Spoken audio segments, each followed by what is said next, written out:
Praise the lord. ದೇವರ ನಾಮಕ್ಕೆ ಸ್ತೋತ್ರ ಉಂಟಾಗಲ್ಪಡಲಿ. ಪ್ರೀತಿಯುಳ್ಳ ದೇವ ಜನರೇ, ಯೇಸು ಕ್ರಿಸ್ತನ ಹೆಸರಿನಲ್ಲಿ ನಾನು ನಿಮ್ಮನ್ನು ವಂದಿಸುತ್ತೇನೆ. ಕೀರ್ತನೆಗಳು 62ನೇ ಅಧ್ಯಾಯ 7ನೇ ವಚನದಲ್ಲಿ ವಾಕ್ಯ ಈ ರೀತಿಯಾಗಿ ಬರೆಯಲ್ಪಟ್ಟಿದೆ: ನನ್ನ ರಕ್ಷಣೆಗೂ ಮಾನಕ್ಕೂ ದೇವರೇ ಆಧಾರ, ನನಗೆ ಬಲವಾದ ದುರ್ಗವೂ ಆಶ್ರಯವೂ ದೇವರಲ್ಲಿ ಎಂದು ವಚನ ಬರೆಯಲ್ಪಟ್ಟಿದೆ.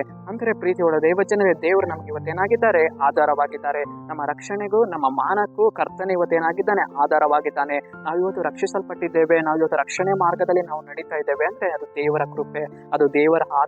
ಪ್ರೀತಿಯುಳ್ಳ ದೇವ ಜನರೇ, ನಾವು ಇವತ್ತು ಜನರಲ್ಲಿ ಇವತ್ತು ಮಾನವಾಗಿ ನಡೆದು ಹೋಗ್ತಾ ಇದ್ದೇವೆ ಅಂದ್ರೆ ಅದು ದೇವರ ಆಧಾರ, ಅದು ದೇವರ ಕೃಪೆ. ಪ್ರೀತಿಯುಳ್ಳ ದೇವ ಜನರೇ, ನಾವು ಅನೇಕ ವಾರ್ತಿ ನಾವು ನೆನೆಸ್ತೇವೆ, ನನ್ನಲ್ಲಿ ಬಲವಿದೆ, ನನ್ನಲ್ಲಿ ಬಾಣವಿದೆ ಅಂದ್ಬಿಟ್ಟು ನಾವು ಅನೇಕ ವಾರ್ತಿ ನಾವು ನೆನೆಸ್ತೇವೆ. ಖಂಡಿತವಾಗಿಯೂ ಅದು ನಮಗೆ ನಡೆಸುವುದಿಲ್ಲ. ಆದರೆ ದೇವರ ಕೃಪೆ ಅದು ನಮಗೆ ಏನ್ ಮಾಡುವಂತದ್ದಾಗಿದೆ? ಮಾನವನ್ನು ಕೊಟ್ಟು ಬರುವಂತದ್ದಾಗಿದೆ.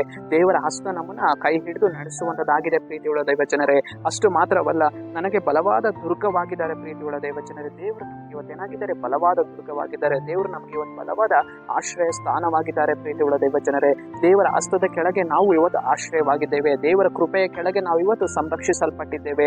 ದೇವರ ರಕ್ಷಣೆ ಕೆಳಗೆ ನಾವು ಇವತ್ತು ನಡೆದು ಹೋಗ್ತಾ ಇದ್ದೇವೆ. ದೇವರು ನಮಗೆ ಉತ್ತಮವಾಗಿ ಆತನ ಏನಾಗಿದ್ದಾನೆ? ಆಧಾರವಾಗಿದ್ದು ನಮ್ಮನ್ನ ನಡೆಸುವವನಾಗಿದ್ದಾನೆ. ಆತನು ಒಂದು ಸ್ತಂಭದಂತೆ ನಮ್ಮ ಜೊತೆಗಾರನಾಗಿದ್ದು ನಮ್ಮನ್ನು ಏನ್ ಮಾಡುವವರಾಗಿದ್ದಾರೆ?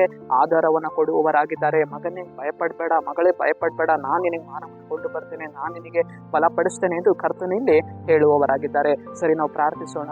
ಅಪ್ಪ ದೇವರೇ, ನಿಮಗೆ ಸ್ತೋತ್ರ ಸ್ವಾಮಿ. ಈ ವಾಕ್ಯ ಭಾಗ ಸಂದೇಶವನ್ನು ನೋಡ್ತಾ ಇರುವ ಜನಗಳನ್ನು ನೀನು ಮುಟ್ಟು ದೇವರೇ, ನೀನು ಅವರನ್ನು ಆಶೀರ್ವಾದ ಮಾಡು ಸ್ವಾಮಿ.